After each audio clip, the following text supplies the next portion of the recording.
Hey fellas, and welcome back to another NRL Fantasy Fanatics video. Today we got a cheapie Bible for you fellas. We've got our top 15 cheapies in order, and we're just going to give you some insight onto why we've picked them in these spots and how we think they should go in the season. So I'm joined by Will. How you going, mate? Yeah, good mate. How are you? Yeah, I'm great. This is a quick thing before we get started. These top 15. These are all our predictions. We can't predict the future, and we are most likely going to get these wrong because it's about 2 months away from the season. So we we're most likely going to get them wrong. So take it with a grain of salt. But we're just giving our best insight and trying to do our best. So that's what we've got for you today, fellas. So without further ado, our number one, we've gone with Jack Bird, 362K edge center. Well, you're a massive Tigers man. We've talked about him before. What do you think again about Jack Bird? I definitely think that he could be a keeper in the centre spot. Like you see some really good scores there at the lock position. When he plays just at lock, no score below 39 is his highest score, and if he can score 39 every week, then it's I mean he's making bulk cash. That's 12 points of value there. So yeah, I think Jack Bird will make bulk cash, and is probably the number one cashier that you need to slot into your centres to start with. Yeah, I agree there. You can see 41% owned, so most of the people, half of the people agree with us there. But yeah, minutes are average when he gets 70 minutes, you can see average is 51, 54, sorry. But even if he doesn't get that this year, he might only get 40 to 45 average, but he's still going to make you a heap of money. And at 362K, it's not like you're taking a big risk, so just stick him in your team and you'll be happy. So our next player we have is Peter Mamouzelos, 319K. Currently my starting hooker because I'm not a fan of getting a gun hooker, especially with Harry Grant having a round two bye. So Peter Mamouzelos, 319K, as you can see, when he when he gets over 60 minutes, over 60 minutes at hooker or off interchange, he averages 43, and he's got that one outlier in there of 15 points. So he could easily, if that was bumped up to a 40, he'd be averaging about almost close to 50. So what do you reckon about Peter Mamouzelos? Oh yeah, Peter's a very interesting option. I think again he's probably second best cash day look at this year. Very cheap and should get a starting spot. As one of the guys in the comments of the last video said, he's probably not a must-have just because Jamie Humphries is on the bench, maybe. But if he can get anywhere to 55 to 60, 65 minutes, I do think he's one that you can start with the whole season and yeah, or start with not for the whole season, but start with and just plug away because you see there in 62.9 minutes, he averages 41.3, and I think like you're taking that, which has him about 17 points of value on top of that too. Yep.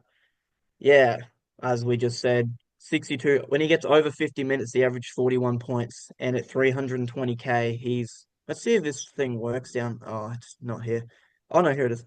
If he can average 41K, he should make, look at that, 84K in the first 3 weeks. And that's incredible. All it takes is one big game for him, maybe a try assist or a try, and he could easily score 55 points. So just chuck him in your team, even if he's your backup hooker, or you just run with the Mamouzelos and Mozer, that's completely fine.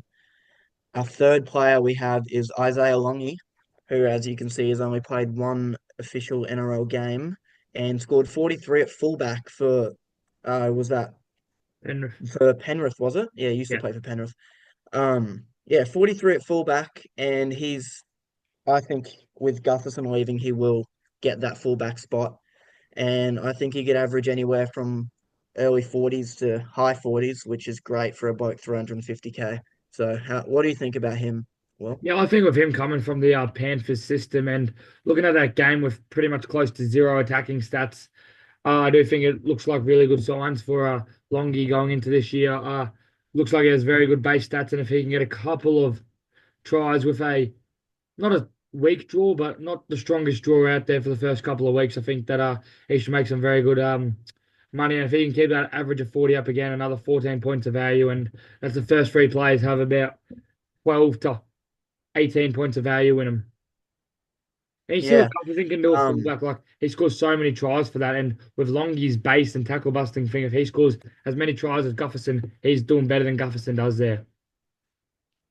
yeah, and as you said, he did have in that one game he played, he did have 8 tackle busts, which is ridiculous. But he also had 3 errors. So if you can keep the errors down to maybe 1 or 2 and keep the tackle busts around 5, he'll be a genius. I mean, not a genius, but he'll be great for you. So he he's currently one of my starting wing fullbacks, and I think, yeah, 50% owned. I think he should be in your team. So next player, number 4, we got Sandon Smith, 250k, and I've put him here at 5'8" in the filter because that's where I think he'll play with Chad Townsend in the 7. And as you can see, 43 points from one game with 2 try assists, so maybe a little inflated, and a line break assist. So maybe a little inflated. 4 missed tackles as well, but he made 28 tackles as a 6'8", 5'8". That's really good. So 250k. He's currently on my bench, and I think he's on yours as well, Will. Yeah.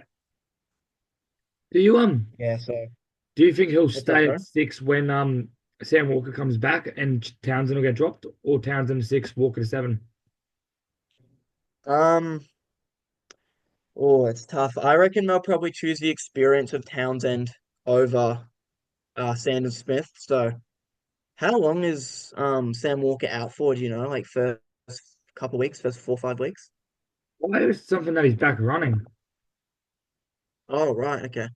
But yeah, look, when he does come back, maybe they'll take the experience over Sandon Smith, but 250k, it's not It like you're hasn't. taking a big risk.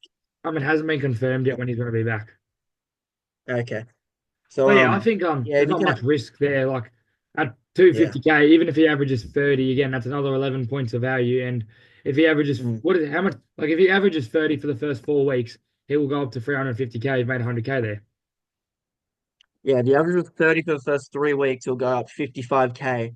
But honestly, I reckon he could average what, 38, maybe even 40. So Yeah, if they he don't have averages a. 38, Their he'll make first 5 95k. games aren't incredibly hard either. They have Penrith, but I've got the Warriors to be bad this year. I've got Gold Coast to be bad this year, Broncos to be all right this year, and Rabbitohs to be good this year. So I think his first 5, if Well, he can get 5 rounds, could get a couple attacking stats in there. his first 2 are almost as tough as it Yeah, gets. But the Warriors, Gold Coast, and Rabbitohs could be even challenging as well. So he's got a good maybe 2 or 3 game run in there, and hopefully Sam Walker's still not back. So I could see him making 100k pretty pretty smoothly. Next player we have is Royce Hunt, who another great Tigers signing. I've just got it here over 40 minutes at prop. He might not start, but even if he does, he gets over 40 minutes, he averages 49, which is absolutely mental. Look at his PPM there. And yeah, let's just check even over 30 minutes. I think he averages, yeah, 32 points from 34 minutes, which is really nice. So PPM beast. What do you think of him, Will, of Royce? well, again, if you go him averaging 32 and 30 minutes, that means again he's got another 12 points of value. But I could easily see Royce get 40 minutes and Clemmer not start with Royce starting, get 35 to 40 minutes and see Royce average 40. The only problem is if he gets bigger minutes, he could maybe not go in the enforcer role as much and kind of sit back a little bit more and only have a PPM of 0.9 compared to 1. So that's probably the only downside for Royce. But I would say with the way he's been playing and his just the size that Penrith need, he should get big minutes here. And I'm all for Royce as I probably got him as my second or third best cash cow this year. Yeah, yeah. 275k, like most of the players on this list, you're not taking a risk. Like these players are so cheap. If they don't go well a few weeks, they lose about 20k. Like you've got nothing to worry about really. And I look, think 31% owned. the big Yeah, thing for me with all these can't really go players is wrong. that I've predicted all 6 or 7 of these players to make over 150k, which I think Mm, I see Royce doing that easily too. yeah, he just needs the game time, which he should get. Like they're not going to sign him to keep him on the bench for 50 minutes of every game, so we'll see how he goes. Next player we have is Robert Toia, who could be a bit interesting being so low in our list, but he just needs to start. Like he needs to start. As you can see, he's never played an NRL game, but I did do some reading about him in the reserve grade. He got like 4 tries from the last 6 games and got a few try assists as well. Like he's a beast when he's on the field. He just needs to start. Do you reckon Mark gets the start over Robert instead? Well, Or I how do you heard reckon they line that up? Roberts out for round one with ACL injury, still recovering from it. Oh, still lingering. Yeah, so Yeah. I think it'll be Mark, and then from what I heard, it'll be Junior Parga to get the first game. So if Robert comes, you could hold him, but I would just be no, don't start with Robert, and then if Robert comes in, give him a week and then buy him because what's the worst going to happen? 260K will probably go up to, and Mm. like I mean, give him a 1 week to watch, I reckon, because NRL is a lot harder than reserve grade. Yeah, But I do think obviously. if Robert doesn't to play the first 2 weeks, could be good for him because his confidence could get ruined having to play Broncos and Penrith. He could just go up against the Yeah, Wild, which is a much weaker team, and the Gold Coast, and that's the week to get him because a couple of tagging stats there. yeah. Um, yeah, with that injury, which I wasn't aware of before this, he probably slides further down, but for now Yeah. we've just got him here. Next player we have is Blake Mozer, who a lot of people have as their backup hooker. They're running the Mamouzelos, Mozer or Grant Mozer. But I've got him over 40 minutes. He's only played 1 game at hooker and 37 points from 51 minutes. And with him being tipped to start, I could see him getting 50 minutes plus. What do you reckon?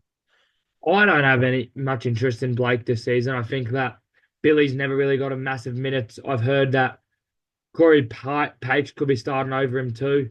So if Blake's off the bench, I'm definitely not interested in him. If Blake's starting, they'll probably most Yeah, likely have Corey or Billy on the bench, which I mean historically for the Broncos, they've never played their hooker for more than 50 minutes at hooker. So new coach though could be interesting, but I think I'll wait 1 or 2 weeks and just take him a 400K if he gets up there and just cut my losses with him. But I think I'd prefer to have to spend 70 more than lose 100K on Blake Mozer because he's not getting a minute. So I think I'll look in trials and I'll wait 1 or 2 weeks to see how many minutes he gets and how the other two are playing. But yeah, that's my thoughts. yeah. As I said in the intro, like we're so far away from the start, and even before trials, it's just so incredibly hard to predict. So once trials roll along, our video should be a bit more accurate. But yeah, Broncos historically just have about 3 hookers that they chop and change between pretty frequently, and none of them get too many minutes. So he's still a good option, but we just got to wait for trials to see if he'll start. And if he does start, he should not should be in your team, but if you need a cheap hooker, he's your man. Next player we have is Tom Amone from the Bulldogs. 250K, as you can see, over 30 minutes, bit of a PPM weapon. When he gets 30 minutes, he's averaging 26 points. What do you reckon about Amone? Is his spot's obviously not up for grabs, but do you reckon he's got a bit of competition to get there, or what do you reckon? I haven't heard much of Tom, but I've heard one thing that he's tipped to start round one. So Max King and Tom Interesting, Amone okay. in the prop, which if you're starting prop, you'll probably most likely get 45 minutes plus. And with an average of Mm. 26 there, that's still 7 points of value. And if you think about it, if he gets 45 minutes, he could average 38 and give you, if he averages 38, he makes you a lot of money there. So, yeah, I do. Yeah, 94K in 3 rounds. Yeah, I got a lot of interest That's in Tom. great. I do think you wait to see if he's on the bench or if he's on starting. But one thing for me is the last couple of years it was Max King, then it was Jacob Preston, and this year it was the other cheap forward like Salmon or something, and they've always blooded some cheap forwards that they start and do really well. So if Tom's not necessarily starting round one, because I think Sam Hughes is out of favour with him, so I don't really know who else are going to start at that prop position unless it's Josh Curran. But if Tom's starting round one, you probably do give him a week because he could just go 20 minutes, then Josh Curran just for 60 straight down. But if Curran's 13, Amone's starting prop, I'm all on him there. Yeah, you summed it all up there. Yeah, as most of the players, 250K is 20K away from base price, so you're not taking any risks. Yeah, 17.2% owned, so you're joining a lot of people if he doesn't go too well. Next, we've got Mark Nawaqanitawase. Um, yeah, only one game in the NRL, 43 minutes at wing, and with a try, 10 tackles and three tackle busts. And I think, as we were discussing about Robert Toia before, with Rob being injured for ACL lingering injury, I think Mark will play centre round one. And at 350k, I think he will be an absolute tackle busting running machine. Three tackle busts at wing is solid. I could see that going up to maybe 5 to 6 at centre. And I think he'll get a lot of balls. So what do you reckon about Mark? Yeah, 350k is probably a dual centre wing fullback position. I think that there's not a lot of risk in Mark, but I would prefer him at wing than I do at centre just because I feel historically there's more wingers that can be keepers than there is centres that can be keepers because they get this cheaper tries and that. But I mean, each their own. I probably don't have any interest in Mark. I don't really know where I'm going to fit him as. If I am going to select him, it's probably in that position of my team for Blaze Talangi, but I have Talangi as a better option considering he's playing 5'8". But Mark definitely a good one. Yeah, we know what he can do. We've seen what he can do for rugby union. I do probably see Mark averaging around 35 for the whole season, so a couple tackle busts there. But if he gets a couple cheap tries, I'd be interested in him. But I think for me, I'm going to wait and see and hoping goes a couple low ones before a big one against Warriors, and then I can pick him up in round 4 against the Titans if it's his time.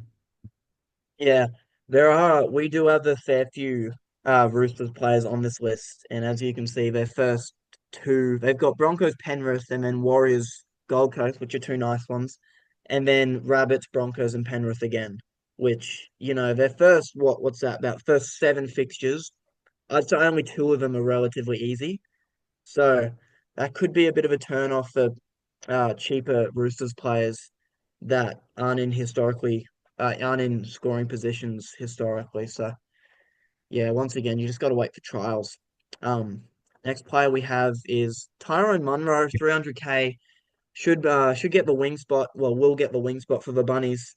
And as you can see here, he scores a lot of tries, two, one, two, a few zeros, and his average is 28, but with two outliers, or maybe even three outliers. He's got a 5 point game from 19 minutes, a 19 point game from 80 minutes, and then he went 43, 33, 50 with a nice run of tries. What do you reckon about Tyrone? Is he in your team, and are you considering him? Well, I wouldn't really consider them outliers, those two scores. I'd consider them scores without attacking stats there. But Yeah, okay. to answer your question, definitely in my team, I do think against the Sharks was a bad game with three missed tackles and five errors there.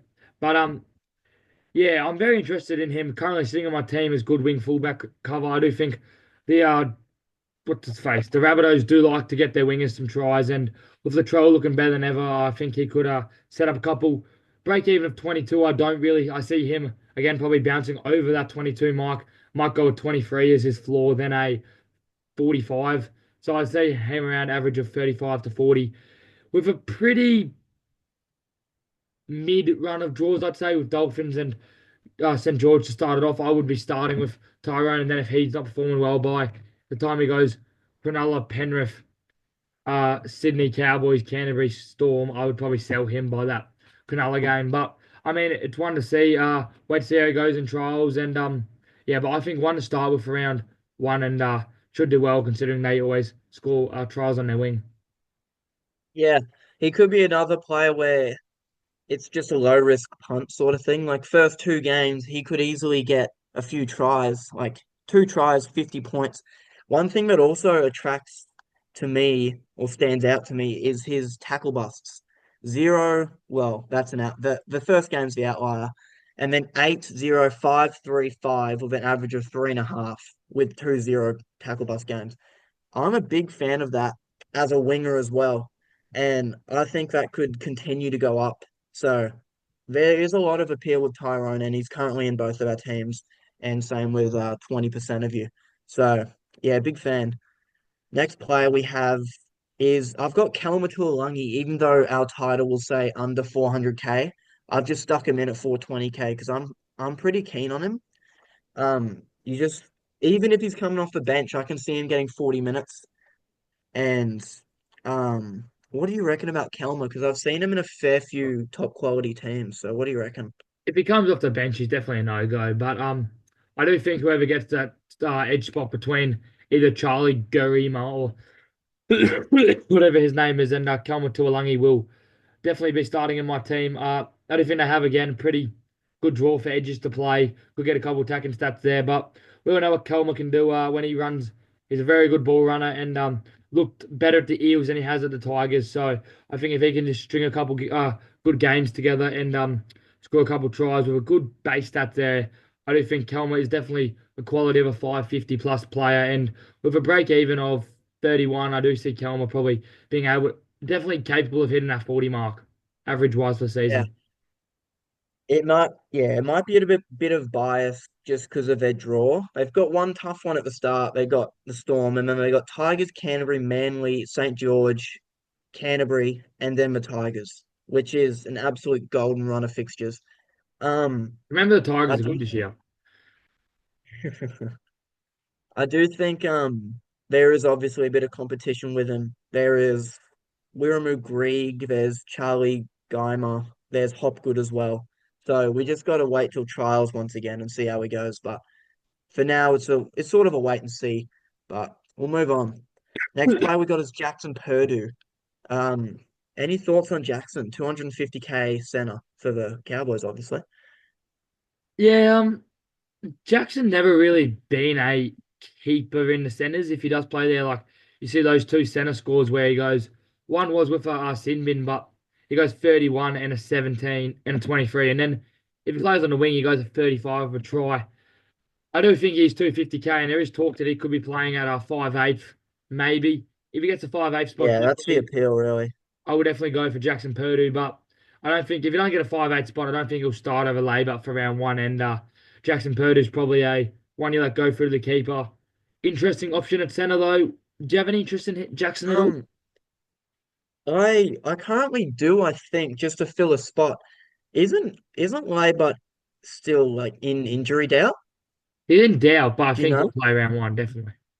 Yeah, okay. If he does play round one, we'll just wait for the trials. But if he does play round one, then it becomes less appealing for Jackson. But if he can get that 5'8" spot, as there's been rumours of, he's a great option. Next player, rounding it out, we've got Savelio Tamale. And as you can see, one game in the NRL. Um, I honestly think this guy could be lower on our list. I'm really keen on him. Um, I've just got some stats up here from his reserve grade, New South Wales NRL stats.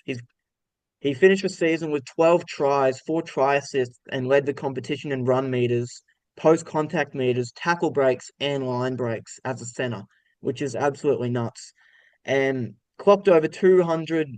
Uh, he clocked 200 running meters on 12 separate occasions and 250 running meters over 4 separate occasions, which, like, listen, the stats don't lie there, but obviously NRL's a different beast, and you just got to wonder if he can do it again or if he even gets the spot. So I'm really keen on him if he can get the spot. What do you reckon on Savelio? Who would he get the spot over? Um, Look, what do you reckon? Um, He's I'll they just have a don't drop look. I've got Davey my team Savage. list here. I do think with Albert Hopewadi being out for round one does help him. But Yeah. yeah, maybe a Seb Chris. Here we go. Oh, Yeah, I he's good. do. I could honestly see him playing wing as well. Maybe KO Weeks at 1, Tamale 2, Timokor 3, maybe Chris 4, and Savage 5. Either way, even if he's starting winger, 300K, and like I just read the stats out there, he's a beast. He can run the line break central, tackle busts, like he'll rack up meters gained as well. I think he'll start wing, which is great for him. And I think he honestly could be lower on this list. And yeah, let's see, break even at 22, priced at 22. There's a lot of value to be gained. Let's see, the average is 35, maybe even 40. Yeah, goes up 86K, which you can definitely live with just maybe as a looping option. So we'll move on. Next player in our 14th spot, we've got Demitric Vaimauga. I've butchered that. But yeah, at the Warriors, well, playing for the Warriors at the edge spot, he should either come off the bench or hopefully, I don't think so, but with the amount of edge competition they got at the Warriors, I don't think he'll start. But he could be one of those interchanges that will get you 40 minutes, mate, possibly. And look, you can see there, 0.98 ppm. All he needs is minutes. So what do you reckon about Dimitri?